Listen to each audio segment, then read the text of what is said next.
Esta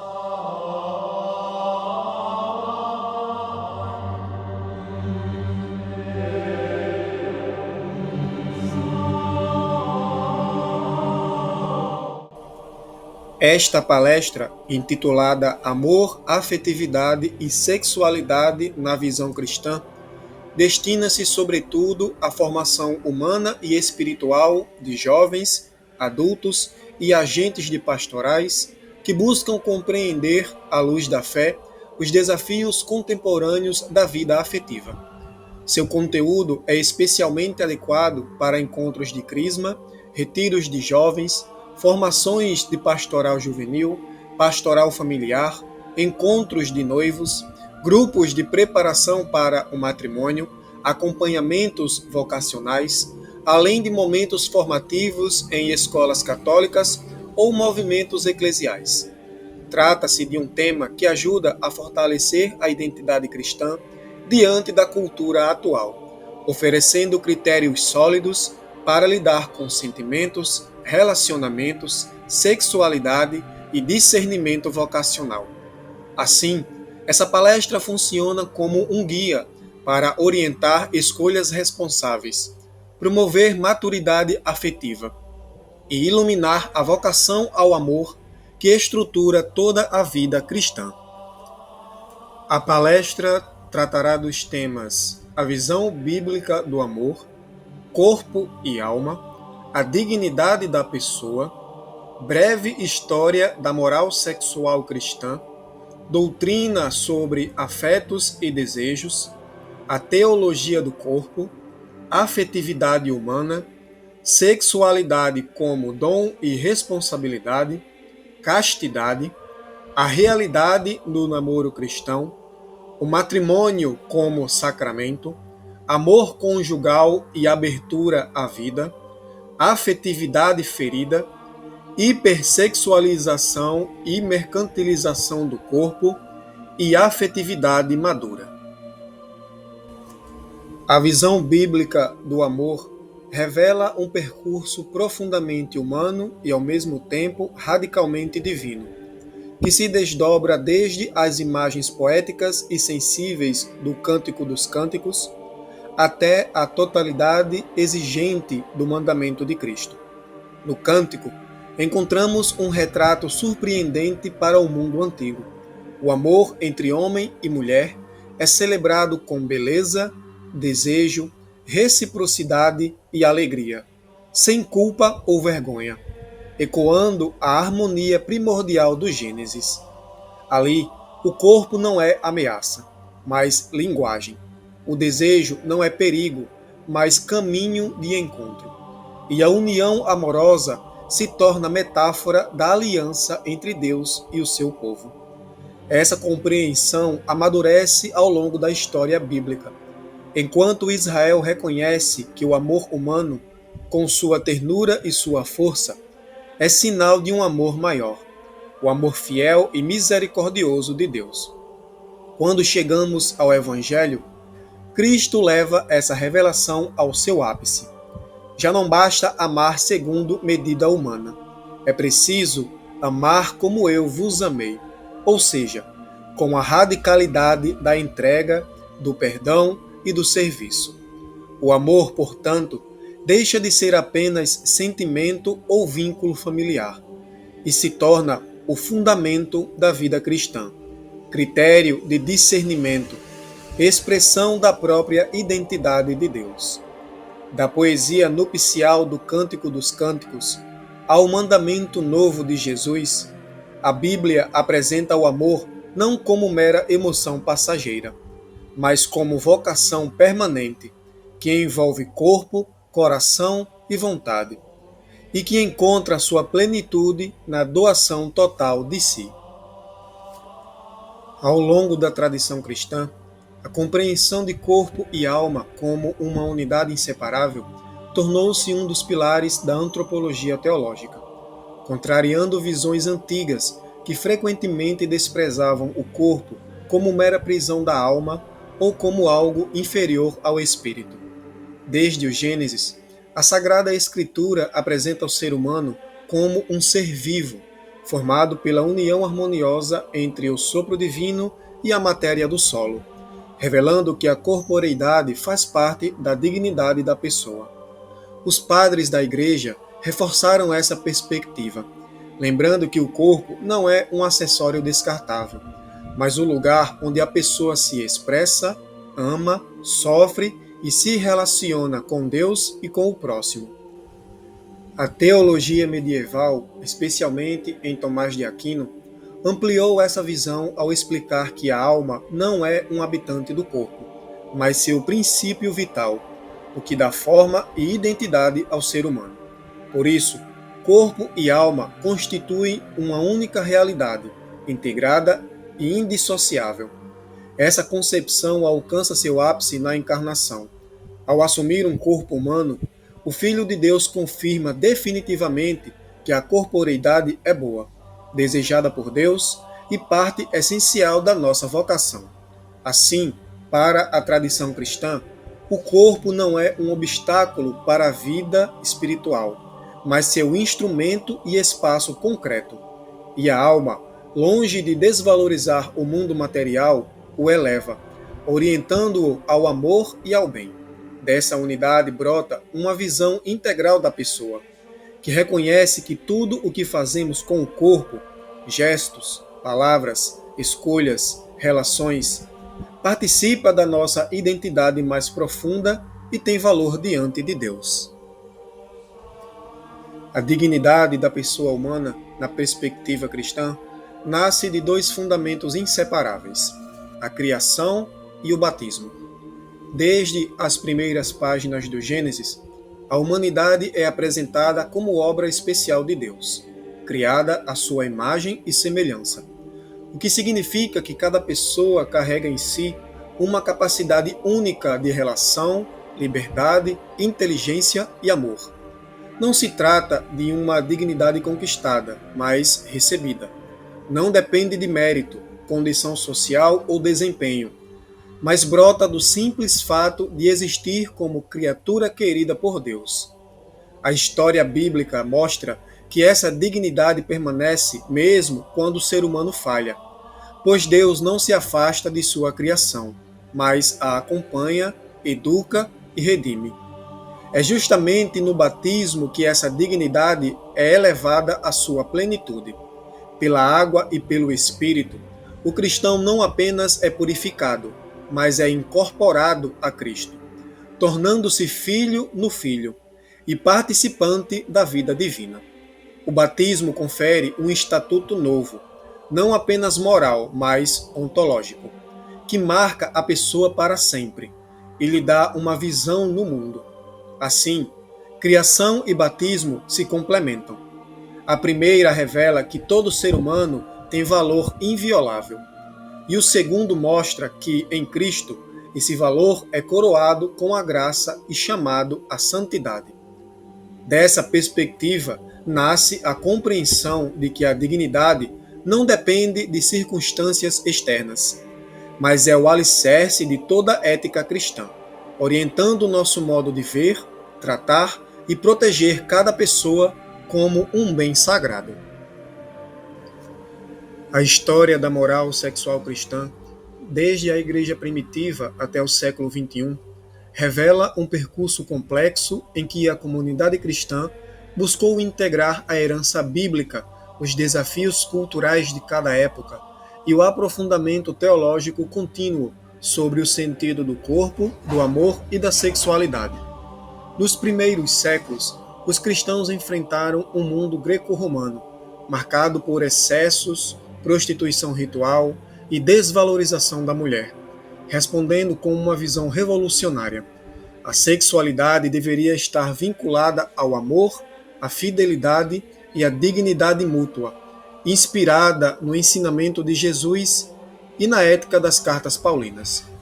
Com o tempo, padres da Igreja como Agostinho ajudaram a sistematizar a reflexão, combatendo tanto a permissividade pagã quanto visões dualistas que desprezavam o corpo, afirmando que a sexualidade é boa, mas requer ordenação ao amor verdadeiro. Na Idade Média, Tomás de Aquino ofereceu um marco decisivo ao situar a moral sexual dentro da virtude da castidade e da finalidade do amor conjugal, unindo razão e fé. Já a modernidade trouxe novas tensões, mudanças sociais, revoluções culturais e avanços científicos desafiaram a Igreja a reafirmar a dignidade do matrimônio e da vida, especialmente por meio do magistério papal. No século XX, São João Paulo II renovou profundamente essa tradição com a teologia do corpo, recolocando a sexualidade como linguagem do dom e expressão da vocação ao amor. No século XXI, a moral sexual cristã continua a dialogar com temas como afetividade ferida, hipersexualização, cultura digital, identidades fragmentadas e desafios pastorais, mantendo, porém, a mesma convicção fundamental. A sexualidade humana possui valor sagrado. É chamada à comunhão e encontra sua verdade quando vivida com expressão de amor responsável, livre e aberto ao bem do outro. Ao longo da história cristã, poucos pensadores contribuíram tanto para a compreensão dos afetos e desejos quanto Agostinho de Hipona e Tomás de Aquino, cada um respondendo aos desafios intelectuais e espirituais de seu tempo, e juntos moldando a doutrina que permanece influente até hoje. Agostinho, vivendo entre os séculos IV e V, experimentou intensamente os conflitos do coração humano e reconheceu nos afetos não apenas forças desordenadas, mas movimentos interiores que revelam a busca profunda pelo bem. Para ele, o problema não está no desejo em si, mas no fato de que, após o pecado, ele tende a se orientar para bens inferiores, deixando o ser humano inquieto e dividido. Por isso, a conversão é um processo de reeducação dos afetos, no qual o amor é gradualmente ordenado ao bem supremo, Deus. Já Tomás de Aquino, no século XIII, retoma essa intuição agostiniana e a integra a uma reflexão filosófica mais sistemática. Para ele, os desejos fazem parte da estrutura natural da pessoa, e as paixões, longe de serem algo a ser eliminado, podem ser elevadas e harmonizadas pela razão, iluminada pela graça. Tomás descreve com precisão a dinâmica dos afetos, mostrando que eles respondem a bens reais, e que a virtude da temperança, especialmente a castidade, ordena a energia do desejo para que a pessoa possa amar de modo livre e verdadeiro. Enquanto Agostinho enfatiza a luta interior e a necessidade da graça para curar um coração ferido, Tomás destaca a possibilidade de integrar corpo, razão e espírito num caminho de maturidade moral. Da síntese desses dois gigantes da tradição cristã, nasce uma visão rica e equilibrada. Os afetos e desejos não são inimigos da vida espiritual, mas partes constitutivas da pessoa humana, chamadas a ser educadas, elevadas e orientadas ao amor pleno. A teologia do corpo, desenvolvida por São João Paulo II a partir de suas catequeses entre 1979 e 1984, constitui uma das mais profundas reflexões cristãs sobre o sentido do corpo humano, revelando que ele possui uma linguagem própria, capaz de expressar verdades espirituais e vocacionais. No centro dessa visão estão três dimensões fundamentais: o significado nupcial, o significado unitivo e o significado gerativo. O significado nupcial indica que o corpo humano, desde sua criação, foi pensado para o dom de si. Ele manifesta que a pessoa só encontra sua verdade quando se entrega como presente ao outro, seja no matrimônio, seja na vida consagrada, refletindo o amor de Deus, que é comunhão. O significado unitivo mostra que a união conjugal não é apenas um ato físico, mas uma expressão total da pessoa, na qual corpo e alma se comunicam. Trata-se de uma união que exige fidelidade, respeito e amor recíproco, porque aquilo que o corpo diz, eu me dou inteiramente, deve corresponder à verdade interior do coração. Por fim, o significado gerativo revela que o amor esponsal, quando vivido de forma autêntica, é naturalmente aberto à vida. O corpo do homem e da mulher foi criado para cooperar com Deus na geração de uma nova pessoa humana. Essas três dimensões não são independentes, mas formam um único horizonte. O corpo fala o idioma do amor, e esse amor tem uma estrutura de comunhão e de fecundidade. A teologia do corpo ilumina a sexualidade não como algo meramente biológico ou emocional, mas como parte integrante da vocação humana ao amor pleno, que reflete a própria Trindade e transforma a vida cotidiana num espaço de santificação. A afetividade humana, em sua riqueza de sentimentos e emoções, constitui um dos elementos mais profundos da experiência pessoal e relacional. E a tradição cristã sempre reconheceu que ela desempenha papel decisivo na construção da maturidade. Diferentemente de visões que consideram as emoções como obstáculos à vida espiritual, o pensamento cristão, especialmente a partir de autores como Agostinho e Tomás de Aquino, entende que elas são parte constitutiva da condição humana, expressões da nossa abertura ao mundo, ao outro e a Deus. Os sentimentos revelam aquilo que nos atrai, nos fere, nos entusiasma ou nos desestabiliza, funcionando como termômetros interiores que nos ajudam a compreender nossos desejos e limites. No entanto, sem uma formação adequada, a efetividade pode tornar-se impulsiva, frágil ou desordenada, gerando relações superficiais e expectativas irreais. A maturidade relacional, por sua vez, emerge quando a pessoa aprende a integrar emoção, razão e vontade, reconhecendo seus sentimentos sem ser escrava deles, discernindo suas motivações e orientando suas escolhas para o bem próprio e do outro. Nessa perspectiva, a afetividade não é apenas relação espontânea, mas caminho educativo que exige autoconhecimento, responsabilidade e virtudes como paciência, empatia e temperança. A fé cristã oferece a esse processo um horizonte maior. Ao experimentar o amor de Deus, a pessoa descobre sua identidade mais profunda e se torna capaz de amar de modo livre, generoso e estável. Sentimentos e emoções, longe de serem forças caóticas, tornam-se meios pelos quais a pessoa cresce, amadurece e constrói vínculos autênticos, capazes de sustentar relações duradouras e fecundas. A sexualidade, quando compreendida à luz da tradição cristã, manifesta-se simultaneamente como um dom recebido e uma responsabilidade assumida, exigindo do indivíduo um exercício constante de liberdade e autocontrole. Como dom, ela expressa a capacidade profunda de relação que nos constitui desde a criação. Somos seres voltados para o encontro, marcados pela complementaridade e chamados a amar de modo que nosso corpo seja a expressão autêntica da nossa interioridade. Entretanto, esse mesmo dom requer responsabilidade, pois envolve dimensões delicadas da vida humana, afetos, vínculos, promessas e a possibilidade de gerar nova vida.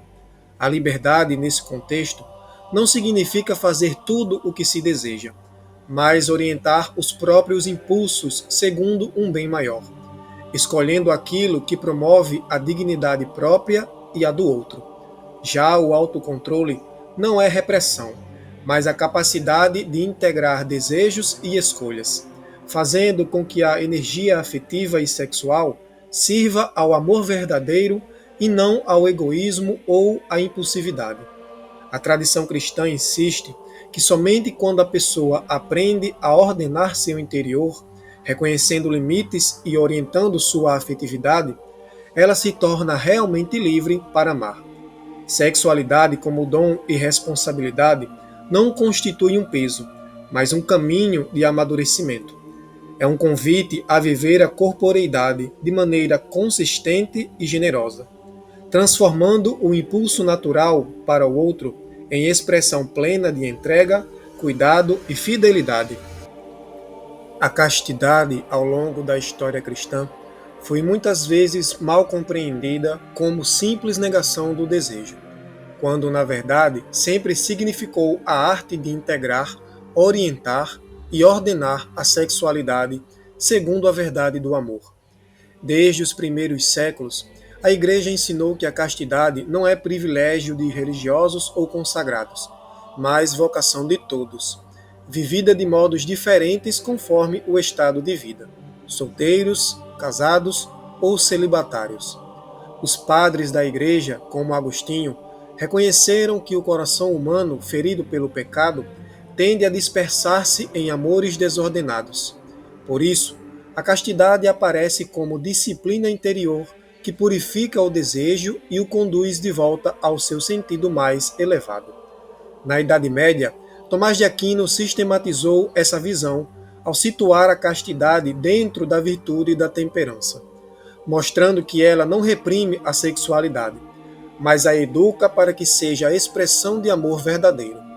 No horizonte cristão, a castidade não é uma renúncia arbitrária, mas um caminho para viver a liberdade interior. Apenas quem aprende a governar seus impulsos pode entregar-se de modo sincero e fiel. No cotidiano, ela se manifesta em escolhas concretas, no modo de olhar, de falar, de usar o corpo, de viver relações afetivas com respeito e prudência, evitando tanto a repressão quanto a permissividade. A castidade também supõe vigilância sobre os ambientes e conteúdos que moldam a sensibilidade, especialmente em uma cultura marcada pela hipersexualização e pela objetificação. Vivida com maturidade, ela se torna fonte de paz e autenticidade, pois integra o corpo, afetividade e espírito, permitindo que a pessoa ame com plenitude, fidelidade e alegria, conforme sua vocação particular.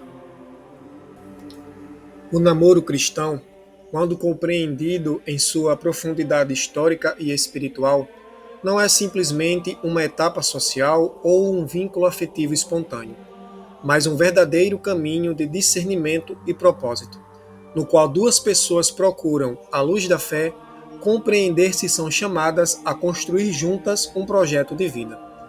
Diferente da lógica contemporânea, que muitas vezes reduz o namoro a experiências imediatas ou relacionamentos sem direção, a tradição cristã sempre enxergou esse período como uma escola de amor responsável, no qual se aprende a dialogar, a conhecer o outro em sua verdade e a amadurecer a própria afetividade.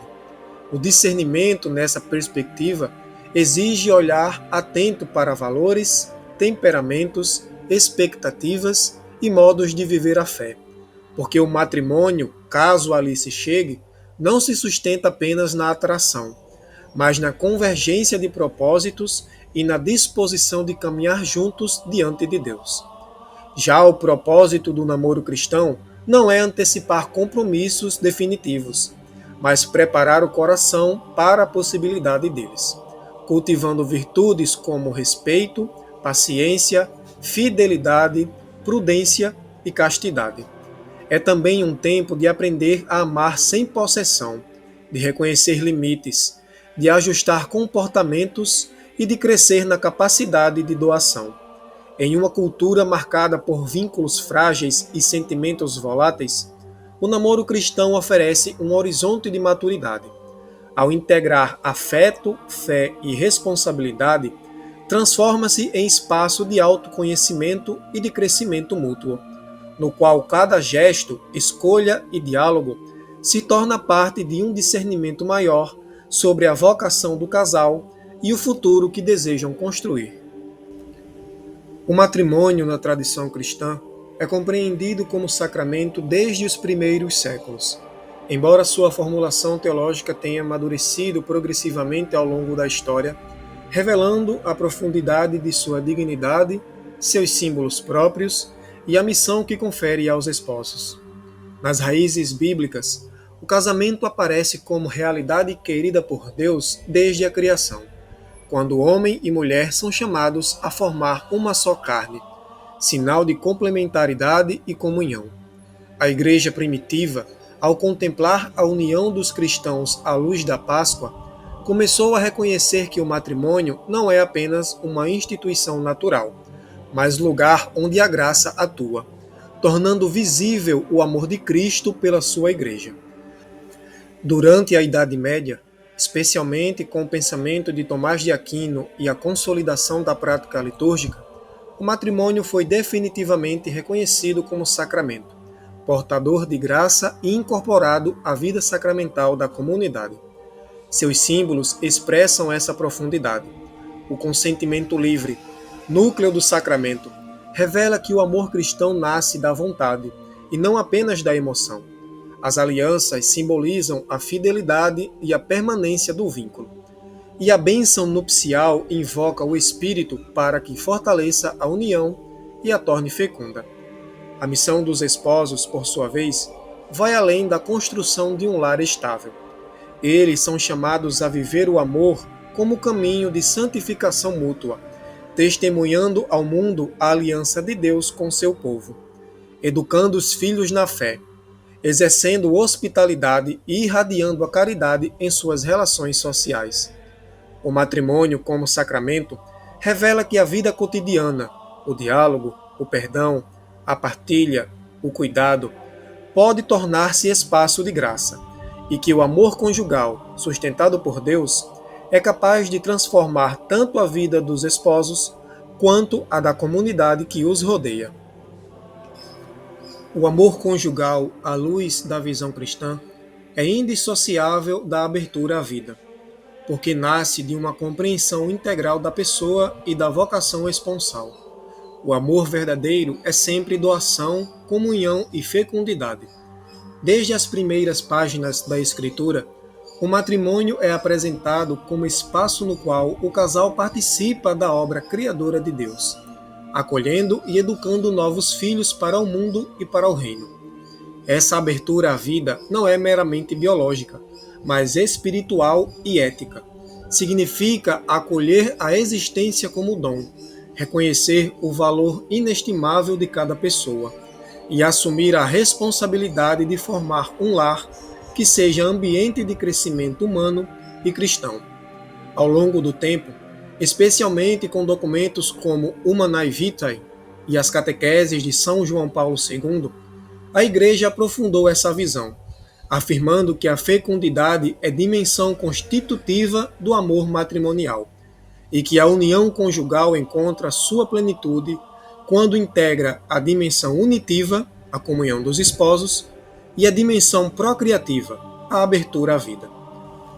No mundo contemporâneo, contudo, essa perspectiva enfrenta desafios significativos: pressões econômicas, instabilidade emocional, medo do futuro, dificuldades de conciliar trabalho e família, além de uma cultura que frequentemente separa radicalmente sexualidade e responsabilidade.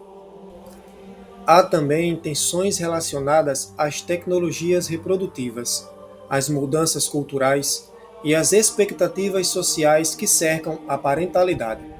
Mesmo assim, a visão cristã insiste que a abertura à vida é fonte de alegria, crescimento e santidade, e que a fecundidade pode assumir formas diversas, incluindo a adoção, o acolhimento e a generosidade no cuidado aos outros. Assim, o amor conjugal cristão se apresenta como testemunho contra uma lógica individualista.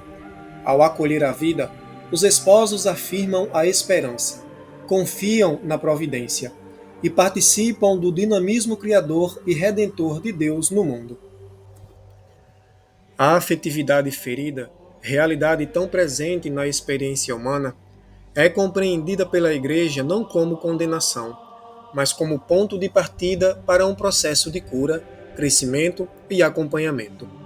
Ao longo da tradição cristã, reconheceu-se que o coração humano, marcado pelo pecado, pelas experiências traumáticas e pelas relações quebradas, tende a desenvolver padrões afetivos desordenados, impulsividade, medo da entrega, dependência emocional, dificuldade de confiar ou, ao contrário, fechamento e indiferença.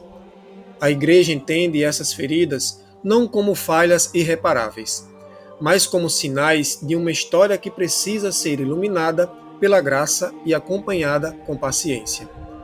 A partir do Evangelho, a comunidade cristã é chamada a acolher quem luta com seus limites, em questões de sexualidade, afetividade, vícios, relacionamentos abusivos ou quedas morais, oferecendo orientação, misericórdia e, quando necessário, apoio especializado.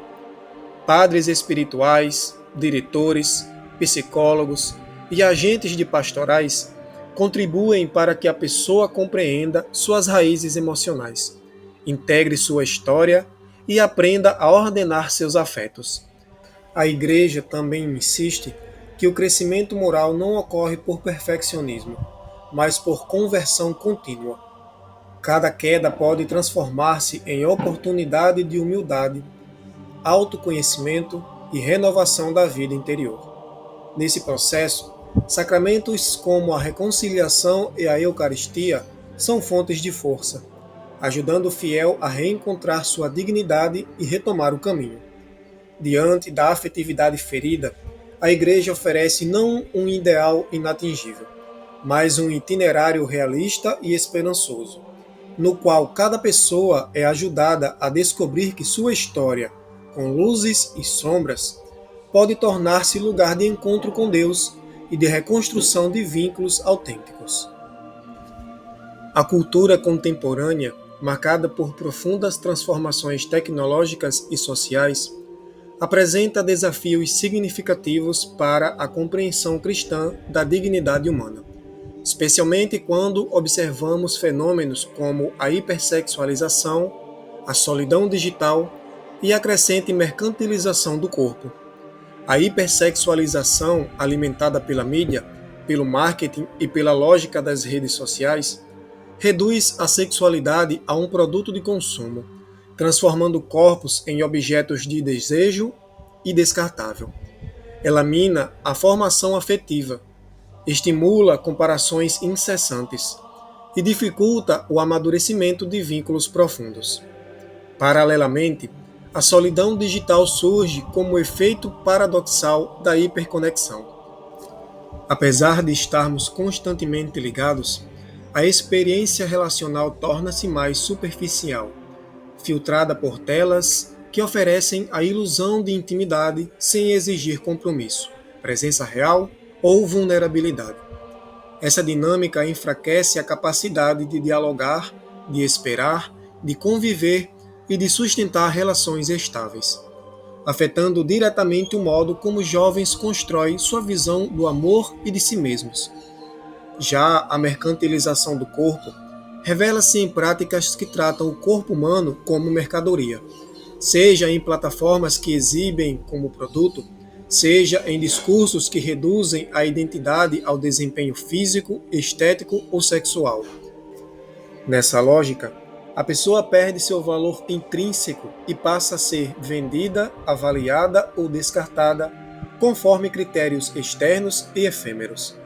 A tradição cristã enfrenta esses desafios reafirmando a dignidade do corpo como templo do espírito, a importância da afetividade madura e a centralidade da pessoa sobre qualquer lógica de consumo.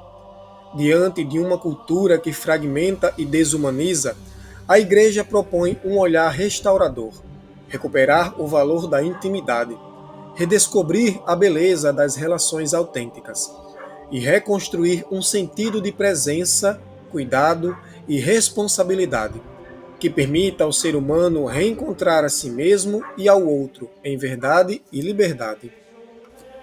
A construção de uma afetividade madura, sob a luz da tradição cristã, exige compreender que os vínculos humanos florescem quando enraizados nas virtudes, no diálogo autêntico e na vida comunitária. As virtudes, especialmente a prudência, a temperança, a fortaleza e a caridade, funcionam como alicerces interiores, capazes de orientar os afetos rumo ao bem, ajudando o jovem a integrar seus desejos, emoções e impulsos de forma ordenada e responsável. O diálogo, por sua vez, aparece como exercício permanente de abertura ao outro, disposição para escutar e coragem para expressar verdades com mansidão. É no encontro sincero que surgem vínculos capazes de sustentar relações estáveis e respeitosas. A vida comunitária, elemento essencial da antropologia cristã, oferece um ambiente de apoio, correção fraterna e partilha de experiências, prevenindo o isolamento afetivo e fortalecendo o sentido de pertença. Historicamente, a Igreja sempre compreendeu que ninguém amadurece sozinho. É na convivência, no serviço e no cultivo de referências saudáveis que se formam personalidades equilibradas. Assim, uma afetividade madura não é resultado de espontaneidade descontrolada, mas de um caminho contínuo de formação interior, no qual a pessoa aprende a orientar o amor segundo a verdade do bem, tornando-se capaz de relações livres, fiéis e profundamente humanas. Encerrando esta palestra, podemos perceber que o percurso realizado da história da moral cristã às inquietações do mundo contemporâneo revela a profunda coerência da visão católica sobre afetividade, sexualidade e vocação ao amor. Observamos como, desde a Igreja primitiva, desenvolveu-se uma compreensão progressiva da dignidade do corpo, da integração dos desejos e da responsabilidade diante do outro, enriquecida por pensadores como Agostinho e Tomás de Aquino e renovada com vigor pela teologia do corpo. Examinamos também as realidades concretas da vida juvenil, desafios emocionais, busca de sentido, pressão social, cultura da hipersexualização e impactos da solidão digital. No entanto, à luz da tradição cristã, tudo converge para uma mesma verdade antropológica. O ser humano foi criado para amar de maneira livre, responsável e fecunda. Assim, conceitos como castidade, liberdade interior, maturidade afetiva, discernimento no namoro e missão do matrimônio deixam de ser imposições externas e se revelam como caminhos de plenitude humana e espiritual. A Igreja, consciente das fragilidades que marcam a experiência contemporânea, não se coloca como tribunal, mas como mãe e mestra que acolhe, orienta, acompanha e oferece meios concretos de cura e crescimento. Ao final, compreendemos que viver uma afetividade madura é abraçar uma vocação, participar da própria lógica do amor divino, que é doação, fidelidade e abertura à vida. Esse é o horizonte que a fé cristã propõe aos jovens. Não um ideal inatingível, mas um chamado possível, sustentado pela graça, pela comunidade e pelo esforço diário de transformar o coração segundo o Evangelho.